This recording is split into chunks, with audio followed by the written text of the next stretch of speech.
Today we are covering status reporting and meetings. A few reminders, everyone will be on mute. If you have any questions, please feel free to use the chat.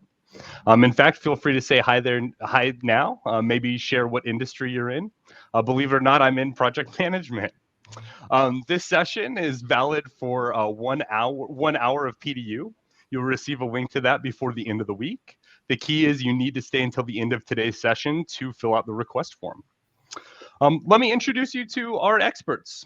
First, Steve West has more than 2 decades of experience helping thousands of organizations make their work life easier through project management as the founder and CEO of Project Insight.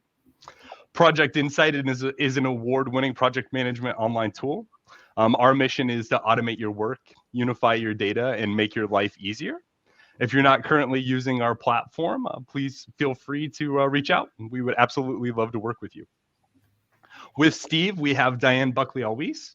Diane has 3 decades of project management experience throughout multiple industries. She's an author, a speaker, volunteer, consultant. As always, we are extremely fortunate to be learning from you both. Hey guys, welcome. Yeah, thanks. Hey, welcome, Matt. Hey, welcome, Diane. Nice to see you guys. Hey, Steve. So let's get to it. All right. Well, happy Wednesday, I guess. Yeah. Right? So we are in our 4th of 5 sessions today. We talked about charters, we talked about stakeholders, we talked about schedules, and today we're going to be talking about statusing, which will bring a lot of those prior discussions all to the forefront of what we do as project managers. So what we're going to do today is we're going to talk about best practices and, setting up and managing your meetings and delivering status as part of the meeting. We're also going to talk about statusing tools that you can use, for your project. And we'll have a discussion, as we always do, on the differences between Waterfall and Agile, because we know that we live in a very hybrid world today. So we want to definitely cover those kinds of topics. And we'll give you some examples of those reporting tools that are available to you through, just ad hoc kind of things, and definitely through the Project Insight tool. So welcome, everybody. And as Matt said, please, put questions in the chat. We're happy to answer them as we go along here and see if we can help you out. So the first thing we're going to do is we're going to talk about meetings. Now, how many people in this, on this show today have to sit on meetings? I don't know about you, Steve, but there's way too not way too many meetings, but there's a lot of meetings on our calendars. And one of the frustrating things is every time I go to a meeting, I want the meeting to be effective. Yeah. And how do you ensure that those meetings are effective? And right.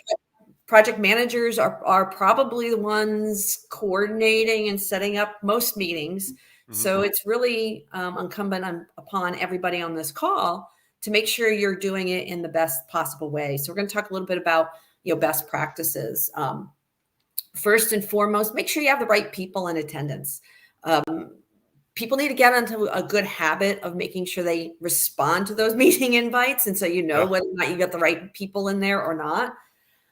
Agendas are key. You're going to set up meetings weeks in advance. Steve, do you remember what you set up the meeting for when you set it up 2 weeks ago? No. And what we try to do here is put the agenda in the meeting calendar invite, just like what you talked about there. Absolutely. I mean, even if it's just a couple bullet points, then people are coming to the meeting and they know what's going to be talked about. Definitely start and end on time. Make sure you are prepared, whoever is putting on that meeting, that you're prepared. Make sure there are ground rules. A lot of times, and ground rules kind of works around, like if you see maybe the topic getting off, the discussion getting off topic, how do you bring it back in? How do you make sure you stay on focus? Because there's nothing more frustrating than going to a meeting, think it's going to be on one topic, and we let it digress into a totally different topic. People will feel like it's a waste of time. Right. And we all don't have enough time. Yeah. And then from the audience, Kimberly Harlow says add the attachments that you need to review to the invite as well, which is a great point being added by the audience. Absolutely. And one of the other things, that we want to do, we're going to talk a little bit about on meeting minutes and things like that, is don't wait 3 days to document what happened in the meeting. It's really, really important to make sure you are promptly putting those meeting minutes together, getting them out to people and letting them respond to it. Because I know myself, I'm not going to remember everything that happened in the meeting. And if you think people do, that's bad on you. People will not remember. So, get the meeting minutes documented as quickly as you can, get them out in front of people. And the people that will read it, some people won't, but at least you'll know that somebody is taking a look at it and making sure the meeting minutes are accurate. Well, and they can read it later if they're not paying attention during the meeting, which that happens a lot these days. It's so hard to keep everybody focused with the pace that everyone's expected to keep it all, with everything these days, especially after the whole COVID and the Zooming going on. Absolutely. Yeah. Because we're so many meetings. Well, there are tools. I mean, just, places to electronically track your notes and stuff, even if it's real cryptic. I mean, and then you can go back and clean it up later. I'm not real good personally about trying to facilitate a meeting and type at the same time. So I'm one of those individuals. I've got my little notepad and I will write my notes. And if I look at them right away, I'll remember what those little cryptic notes said. Look at it a week from now, I'll be like, what was I thinking? Well, right? I like to personally use the electronic stuff. If we're having a meeting with a client or something like that, we'll put what we need to do right into our project for them.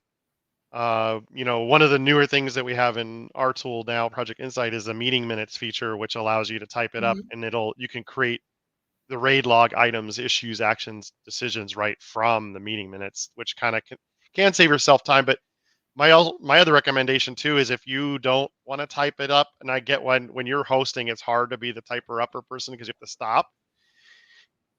If we're working in a team on a meeting, then you can have one person doing the meeting minutes and the other one. Exactly. So, it's figuring out how best to manage it with the resources you have. But the key thing is A, make sure you have your agenda. B, add attachments, give people the information they need to look at in advance of those meetings, and then capture the meeting minutes as quickly as you can. From a statusing standpoint, I know we all have different kinds of projects, but it is really important to have regular meetings with your team, with the appropriate people on the team. So have it at a regular time.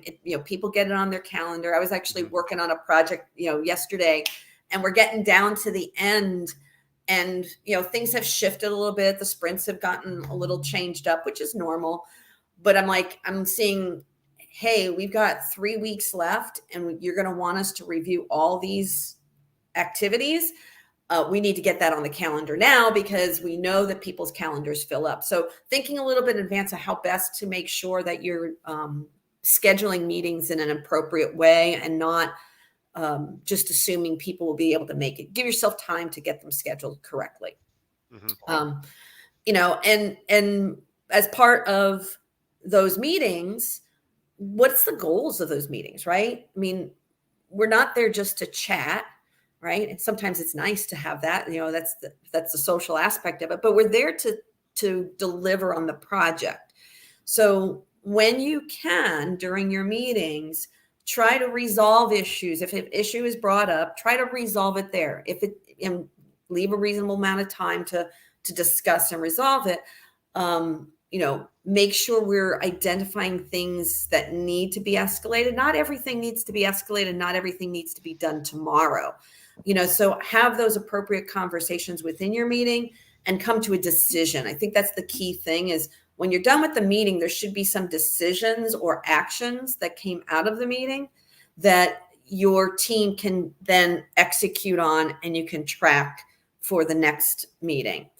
Also, too, if things have changed, you want to make sure you identify that, and risks will pop up, something new will happen. So those are all good conversations to have in meetings, but try to make sure that you're structuring it in a way that people expect what they're supposed to be doing when they get to your meeting.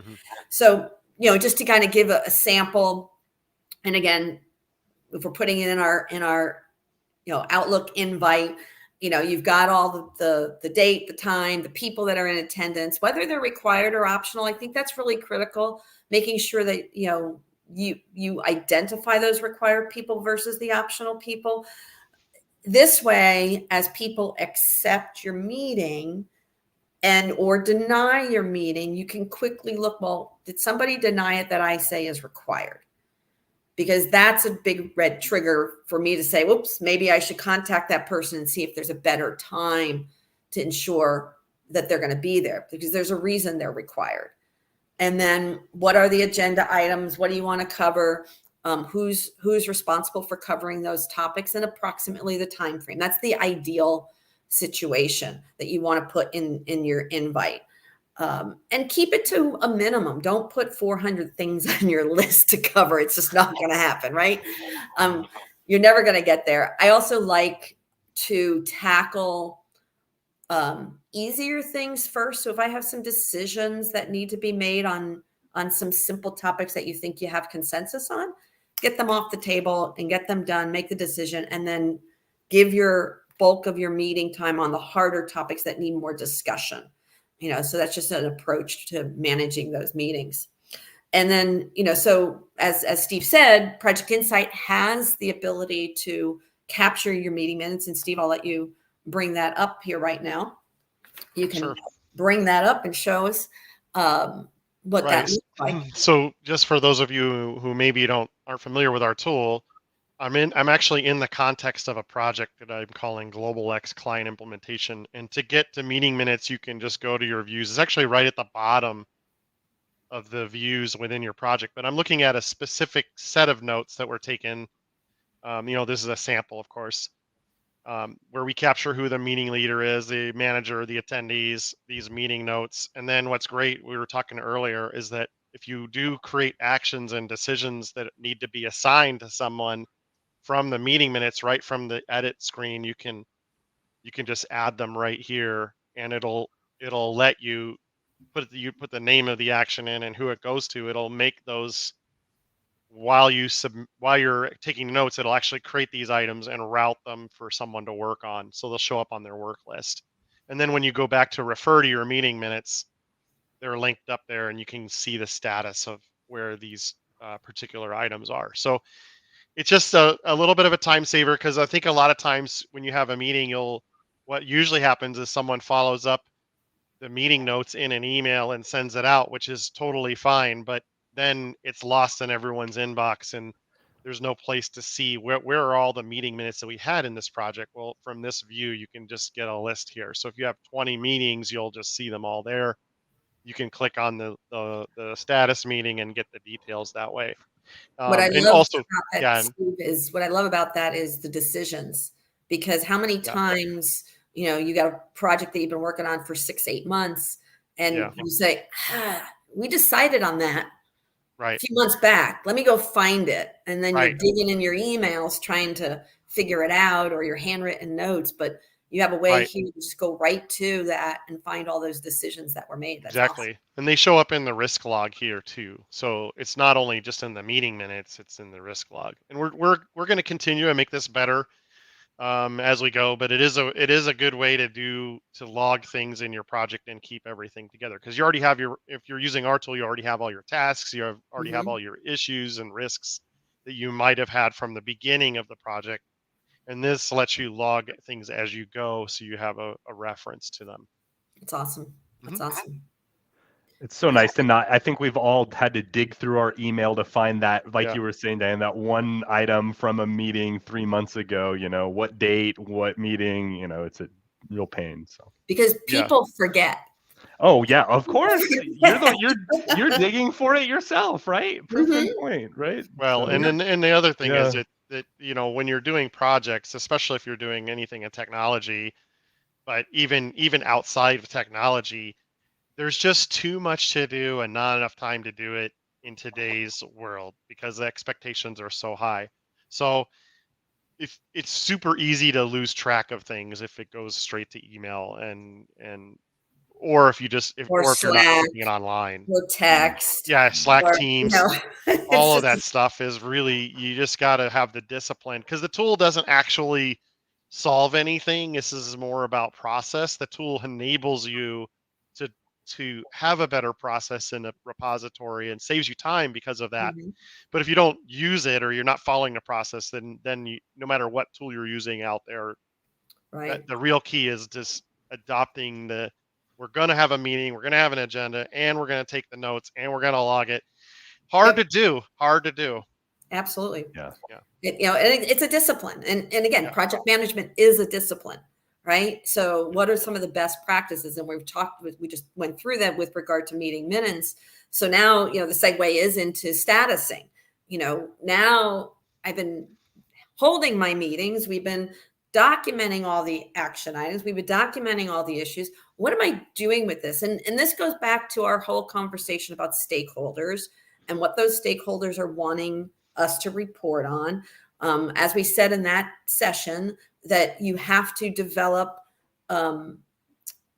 tailored reports to the audience and what they're looking for. Not everybody wants to see, the same status report. So you have to understand that you're going to have different audiences, different stakeholders that want to see different things.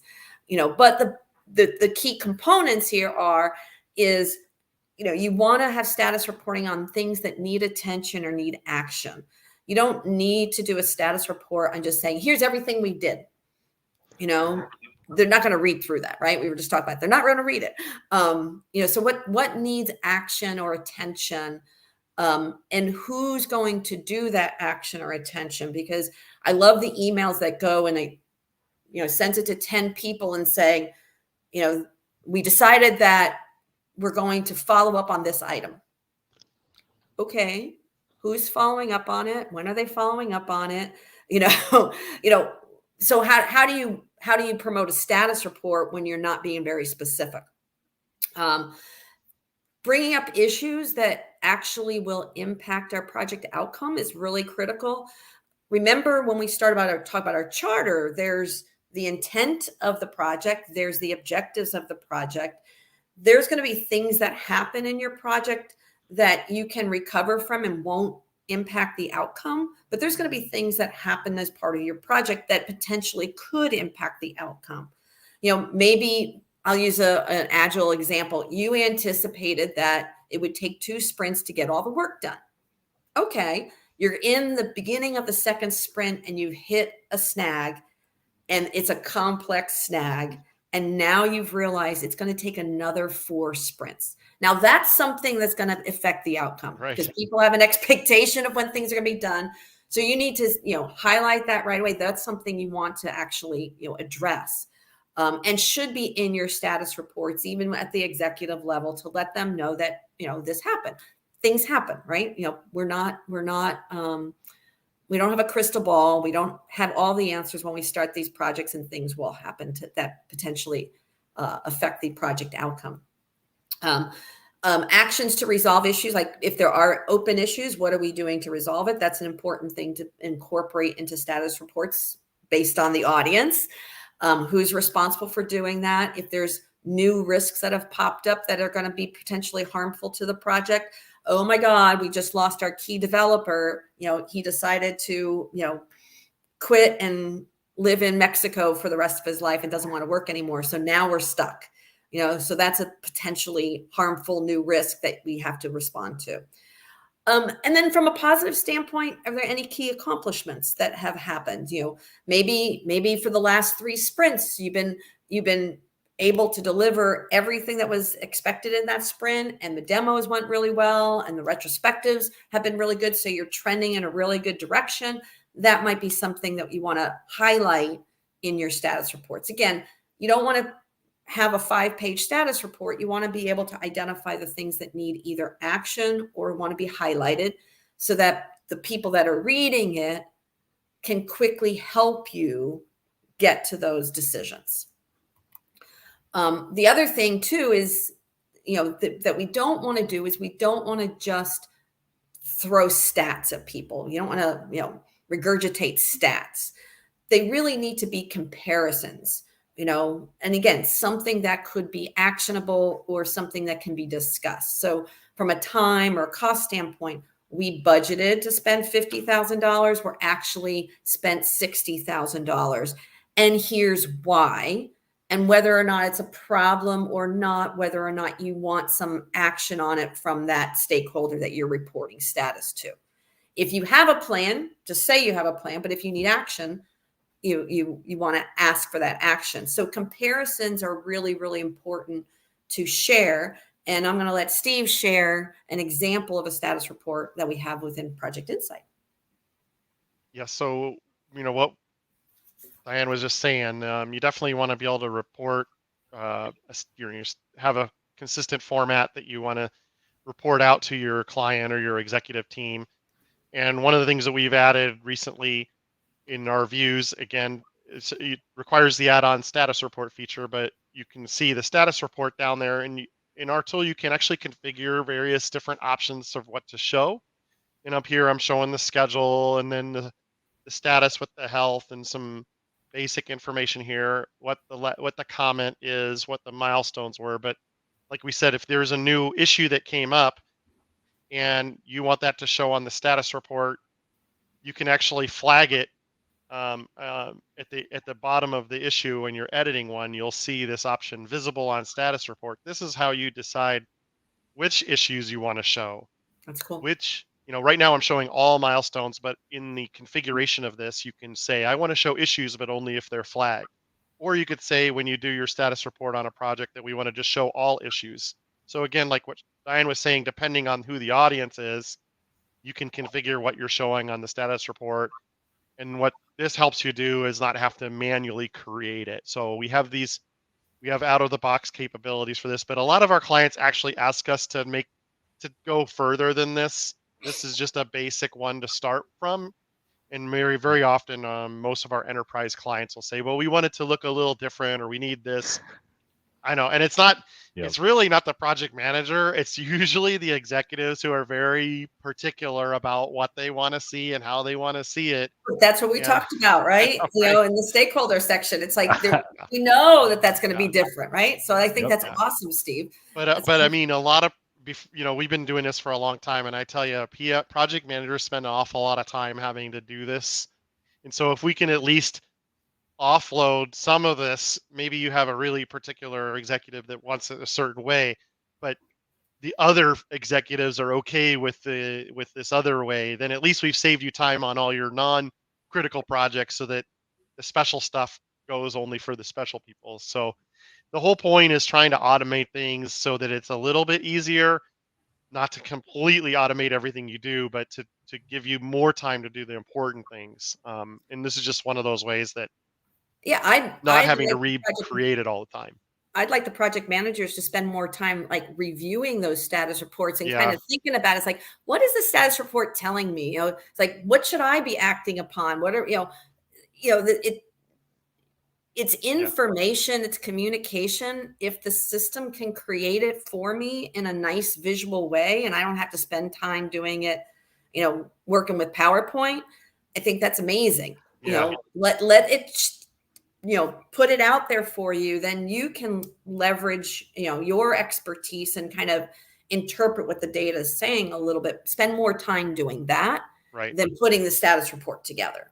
Right. And what's great too is when you're ready, you can go to print friendly, and this prints out. We have it designed well enough to print into a PDF that you can attach to an email, because not all the executives are always in our tool. And you might have to send it to an executive or a client. But the other thing about these status reports too is there is a client capability of Project Insight that does almost the same thing that this does, where the client can come in and see a view of what's going on in this one project, similar to this view, that doesn't require a license for the client view to use that. That's cool. Very cool. Awesome. So let's share, or let's get some feedback from the audience. I want to talk a little bit about Agile versus Waterfall, and get a sense, from the audience. What are some of the things that you're asked to report on that might be different if you're working on an Agile or Waterfall project. And I'll start talking here about this slide here, but we'd love to, get some feedback from the audience here. So, there is a difference between Agile and Waterfall projects. And, up here on the screen is the typical, Agile's value driven, Waterfall's plan driven, so I can assume that, from a Waterfall project, I'm going to want to make sure I have my schedule and that I'm tracking to my schedule, maybe with a Gantt chart. But on an Agile side, value driven, I would maybe lean towards more of like, are we delivering our expectations on each sprint? So did our demo, show, and was the customer happy with the delivery that we did in each sprint? That's more a value driven kind of difference. So there are differences, but regardless, we all have to provide status to our stakeholders. So I'm curious to see if there's anybody out there that had some, unique requests between Agile or a Waterfall project. Did we get anything out there, Matt? Yeah, we did. We had where we are on milestones, right? So where are we at on our milestones, as far as being a reportable? Right, and that's a lot to that's a lot about more the Waterfall kind of aspect of it. And we talked about that in our scheduling session last month, where you might have a portion of your project being very sprint driven, like your development efforts might be very sprint driven, but senior management still wants to know whether or not you're hitting your milestones, which is, when are we going to be in test? When are we going to be in production? Right? Well, usually a sprint could almost be considered a milestone, completing each sprint in a way. And what's the definition of done? That's right. You could have an hour on that, right? But I'm saying that, but if we met the definition of done, then I would say that our sprint is complete and it was successful, right? Did we meet the definition of done for that sprint? I think I saw something else pop up, Matt. What was the other one? Yeah, so outside of the normal statuses, we add how long it's taking to get documents approved. So, yep. So I'm guessing that's part of their process, I'm sure. Yeah, it's probably, it probably started with the project manager at one point in time, assuming that it would take a day to get documents approved, but then it ended up taking 3 weeks because it had to go to legal and compliance. And was that you, Matt? I was saying the Waterfall builds on that, right? Poor Karen's there, every time that you're extending and waiting to get that approval, it's extending it out a little bit further, right? Yeah, we've got a contract that's been bouncing back and forth between us and legal for, I don't know, maybe 2 months now. So it's like, got one last thing to check off on that contract, one last thing.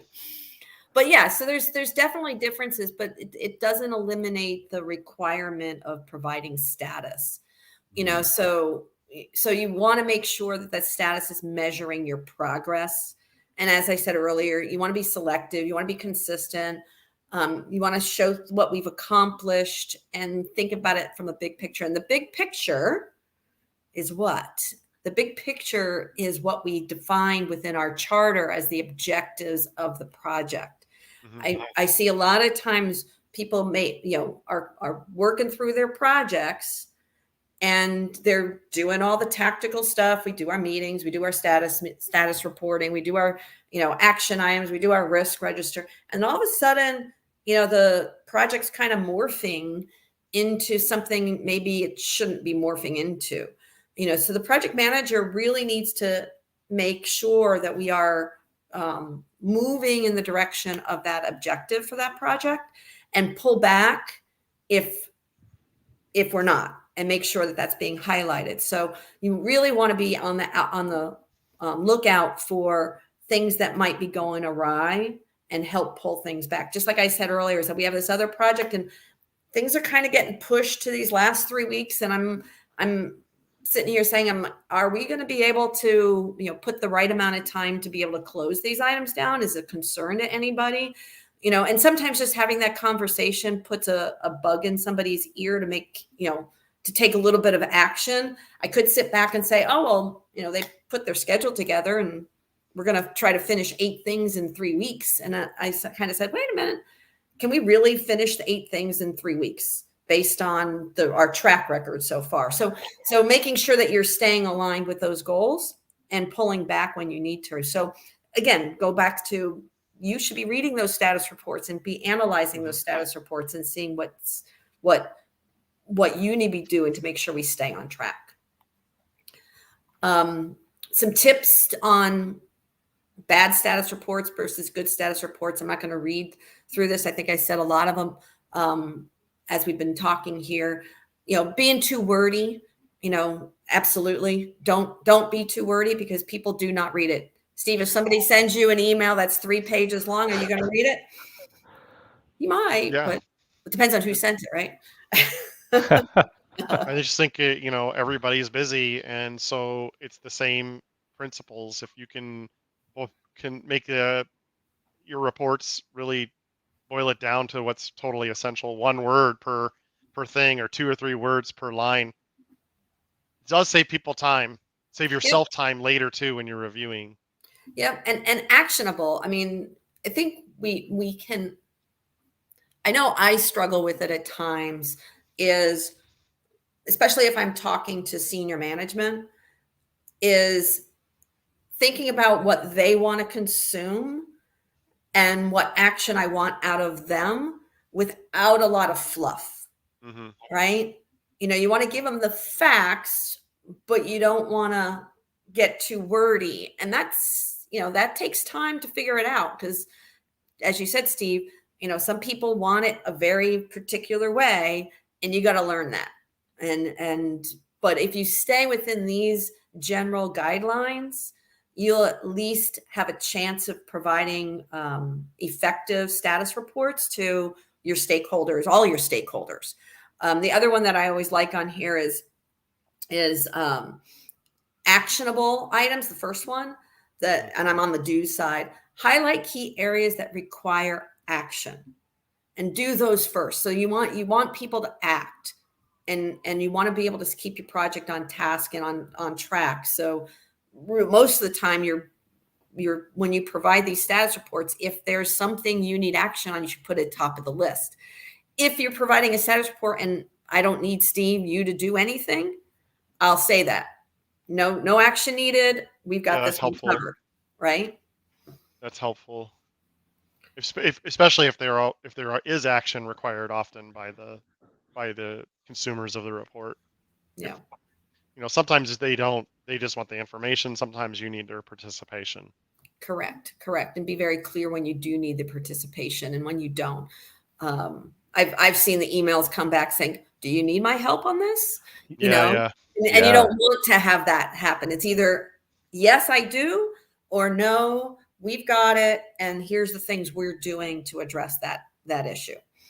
So just being very clear there. And to kind of bring around the whole agile process as well is and align it with Waterfall. It's all still the same. I mean, I understand that, Agile is kind of the method of preference today, but it's very similar to what we all have had to do for years under Waterfall. You're still doing planning. You're still doing, scheduled pieces of work in these releases, and then you're validating that. You're just doing it more frequently in an Agile kind of process. So that's where I was saying earlier, a lot of times your status reporting on an Agile method is more around, are we hitting our goals on the daily work? Are we getting confirmation in our retrospectives and demos that we've achieved the objective of that sprint? Did we meet the definition of done? And how, do we still feel we can complete the project within the scheduled amount of sprints that we are planning? So this is more about that whole iteration flow, and that you're going to plan, you're going to do your daily work, you're going to do your retrospect, your demo, your backlog grooming, and your retrospective. But then even on a daily basis, you're kind of doing the same thing. You got your daily stand-up meeting, and what does it say in Agile methodology on what you should be doing in a daily stand-up meeting? It's about, What did you complete yesterday? What are you going to complete today? Do you have any issues or roadblocks or anything that's going to stop you? So again, it's a verbal status. And then you're going to go execute on what you said you were going to execute on. And then it's going to be reported in a burn down chart. So a burn down chart is a status unto itself. And I'm going to skip to this one here, because the burn down chart is a really cool visual that shows when you are running behind on your schedule or when you're running ahead of your schedule, and whether you're being more efficient. So the orange line is the actuals. Mm-hmm. And if my orange line is to the right of my sprint line, the blue line, I am behind schedule at that point. If I'm on the line or under the, I'm on the line, I'm on track. If I'm below the line, I'm showing I might have some catch-up work to do. So the burn down chart is a really great visual to help you demonstrate that comparison that I was talking about earlier. So in the Agile method, this is a great tool, and we wanted to show you that you can do this in Project Insight. So Steve, you want to kind of talk to this one a little bit? Sure. I mean, I just want to talk a little bit too before, you're looking at a burn down chart in Project Insight, and one of the things we've done with the Agile methodology is you can have a waterfall project or even a bunch of waterfall projects that you're running and still do a sprint within the context of your waterfall, which it essentially breaks down your project into a 2-week project or a 3-week project. What you're looking at here is the blue. In our tool, the blue line is your ideal line. The green line is your remaining work, which is what she was showing you there. And then we actually have a third line if you're doing time tracking, which is your actual hours that you've burned. And you can see in this case, my actual hours being below the blue line is not really good. It means we took more hours than we should have. Right. Being above here in this green line there, this particular sprint was behind the whole way, and we were over the hours. Ideally, you'd want both these lines right on the blue line, but that never really happens. Never happens. One other thing, I know, right? One other thing about these burn down charts that people need to be aware of is that your team really, to do a burn down chart the right way, you actually have to know what did you do on a daily basis, and they need to put in the team needs to be marking their tasks off to get this kind of a visual here. So if you're not disciplined, if the team's not disciplined where they're not marking their tasks off, then you're not going to be able to get this information as easily. But what's great about this is here I have my burn down within the sprint, and I can see this particular one is just a real simple example, but or these are ones that are still not done in this particular sprint. But here's all the different items that were supposed to happen within that sprint. It gives you you can see what's going on it's a mini project for your dev team basically, or right.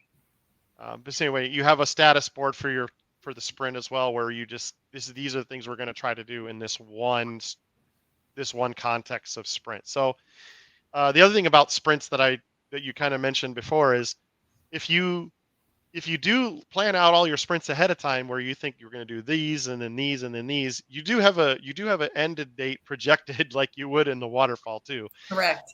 It's just that a lot of software companies or people that we run across, they don't even keep track of the effort, which is really important. You can't really do a good burn down chart without some level of effort, meaning in hours is the easiest way, or some people use story points to burn those down. But at the end of the day, it all converts into a person having a certain amount of work or time to do the work and the work being done. So executives hate not knowing how much time is it going to take and how much money is it going to be and how many hours. At the end of the day, you really need to know that stuff. So Right. Well, yeah, you can't do any kind of ROI without it. So Yeah. again, I thoroughly believe in the different methodologies that are out there, and there's good purposes for them. But to what you said, Steve, is like you still have to plan. Yeah. You know, for the most successful projects, you still have to plan, and you still have to measure that progress. And the reason, one of the key reasons you want to measure that progress is so you can learn for future projects. And Right. having that feedback loop is so important, and being able to show and communicate this to the team and show them how they're performing will Yeah. help them estimate the next project probably better. Right. So it's all about continuous improvement. And I look at all these status, the meetings, the status reporting, the tracking, the discipline, is all about, it's a learning, right? And so the more we can learn about what actually happened in these projects, the better we'll get. And that's why, Steve, you've got 20 years plus, and I've got 30 plus years out there. And it may seem intuitive to us, but you're going to have a lot of new project managers coming on board, and they need to not just go up the shiny stars like, well, we don't have to report, we're in Agile. Well, that's not true. That's not true. I guarantee you, right? But this industry of project management will always have a lot of turnover. We're going to have a lot of new people coming in to become project managers. You don't get away from it. I don't know if you can AI a project manager, but we'll see. We'll see. Right. Well, I think that's a whole other topic that we'll have to do down the road. The AI is going to assist. It's not going to replace. It's just Correct. another tool in the tool belt. But Correct. yeah, that's a whole. But yeah, I mean, I think at the end of the day, when it comes to doing the work, you do have to have some idea of how long you think something's going to take and how many days you have to do it. And so whether you do waterfall or agile, whichever way you do it, it does require sitting down and saying we think this particular activity is going to take 8 hours if we just were to sit down and do it from start to finish. Right. And then you have to weigh that across how much time does someone actually even have to give you, do they even have the 8 hours? So all of that concept is independent of agile and waterfall. You only have so many people. You have so many things you want to get done. You have so much time to do it in. Use the tool. Use the right approach. Want to know the status. Somebody's going to want to know the status. Well, yeah, they always want to know. Before you start, they want to know.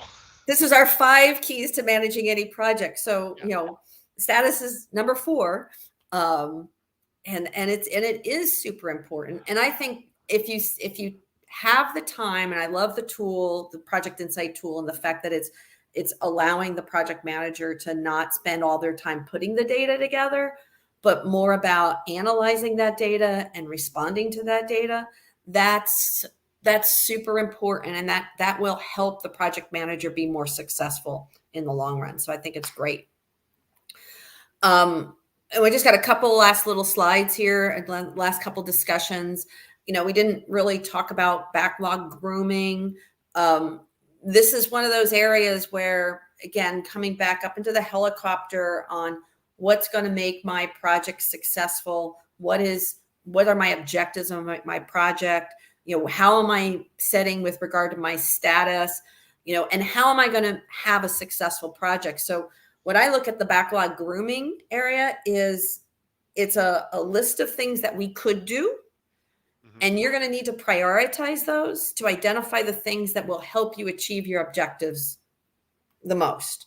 So as part of your backlog grooming, you should be thinking about not just, well, what are the easiest things we can do out of this backlog grooming? That's not the discussion you should be having. The discussion should be having is, where are we in our project state? And what's the most important things for us to be working on to be able to achieve the objectives of this project? Those are the things that need to be floating up into the next sprint. So, look at your backlog grooming in a way that we talked about from our charter discussion, it's all about what am I going to do to make sure that I have a successful delivery at the end. So think about backlog grooming from that perspective moving forward, but you need to understand where you stand before you can do the backlog grooming. And that's where the status reporting is. The retrospectives are great. I think, we always call them lesson learned in the waterfall world, but which we're done at the end of the project. So I do really appreciate having retrospectives all throughout the projects, thinking about what should we start doing? What should we stop doing? What should we continue to do? It's a continuous improvement mindset. And sometimes those results are not easy fixes, and sometimes they are. So you have to have some sort of action list out of that. Kind of goes back to our conversation about meeting minutes. Our retrospective is a meeting. What are the things that we want to do out of this? But they have to be prioritized. Not everything needs to be done tomorrow. So you have to be very, what's the right word? Realistic about what the team can accomplish, because you're probably going to come up with a lot of ideas. Well, we could start doing these new things and change the whole process out. And then that ends up making people less efficient because you've changed out a new process, changed out an old process with a new process. So be really diligent and be really thoughtful around the actions that come out of your retrospectives, and make sure that they're timed in an appropriate way. Yeah. And I think when you talked about the backlog reprioritizing for Agile, I mean, the reason I think software lends itself to Agile more than maybe some other kinds of projects is that, every meeting you go into, you have 10 more new things that you might want to do that get added. Like the scope changes so dramatically in that versus, we have lots of clients that don't have those processes. They have a process. Oop, Steve froze. Steps. Lost him. Okay, you're back, Steve. Yeah, sorry, I froze to you guys. You might need to, there's some projects that that there's 1,000 steps and it's just those, right? And that's where the waterfall comes in. In these software projects, new things come into the backlog all the time. You're gonna have to reprioritize because what you thought you were gonna do in the next sprint is gonna change almost every 2 weeks. Right. Week. And I've seen project managers pay more attention to maybe an action item list than thinking about what are the deliverables that they need to deliver to make sure the project is successful. So they all need to come together. And that's where even these actions really need to fall into that backlog and say, what are we going to do? And prioritize those on a regular basis and make sure you're being, like I said, being very thoughtful and realistic about what can we do and what should we do. And I think that's just really important if you have that kind of mindset, because not everything is urgent and not everything is important. So you have to understand what's urgent, what's important for your project, and make sure those float to the top from a prioritization standpoint. Yeah, and we had a question in the audience that says, can you schedule sharing with a stakeholder? And right now, the status report NPI cannot be scheduled to be sent out. It's just you could it runs as you go, but all of our other reports you can schedule a link to be sent out. So down the road, we'll probably add that to that as well. In your backlog. Yeah, well, exactly. If you can schedule all kinds of different reports to be emailed out of Project Insight automatically. That particular one is newer and doesn't have that capability yet, but down the road it will. Awesome. And so we're now at the end of our session here, and I just want to reiterate, the do's and don'ts of status reporting. And does anybody else have any do's or don'ts that they'd like to share with us from the audience? Yeah, and there's a delay, so now that you've asked that question, there's like a 30-second delay, so we won't hear back from them just yet. But if we hear something, but again, we've done 4 out of the 5 keys. so far. And next month, we will be tackling risks and issues, which was always a fun one to do. But hopefully, you're seeing the whole picture here of the charter to the stakeholder, understanding your stakeholders, to putting a good schedule together, to picking the right way to set up your meetings and to provide status on your project. And next month, we'll talk about risks and issues and how do you respond to those. So any questions from the audience that we see, Matt? No, nothing at this point pop up. I think it was great. Very concise, just like our status reports need to be, right? We got all the info in and have what we need. So it's all good. All good. Well, I thank you guys for sponsoring these webinars, and thank the audience for always participating. We will bring it to a close. Take it away, Matt. Yeah, I just say, as always, here is your QR code. So get out your phone and scan, right? Fill that out to get your PDU. You will have, as it says, the 20th on that. We look forward to seeing you next month, right? As Diane said, it's somehow our last one. Oh my gosh, 5 came and went very promptly. August 16th, risks and issues, 10 a.m. Pacific, so same time. And please do like and follow us on social. We are very excited and fortunate to be having everyone be a part of this series, and we look forward to seeing you all next time. Yeah, exactly. And we will announce the next set of webinars at the end of the other one. So it's not the last webinar, it's just the last of this particular series, just to be clear. Yep. Yeah. Well, thank you guys very much, and have a great week, everybody. Bye, everybody. Bye. Thanks.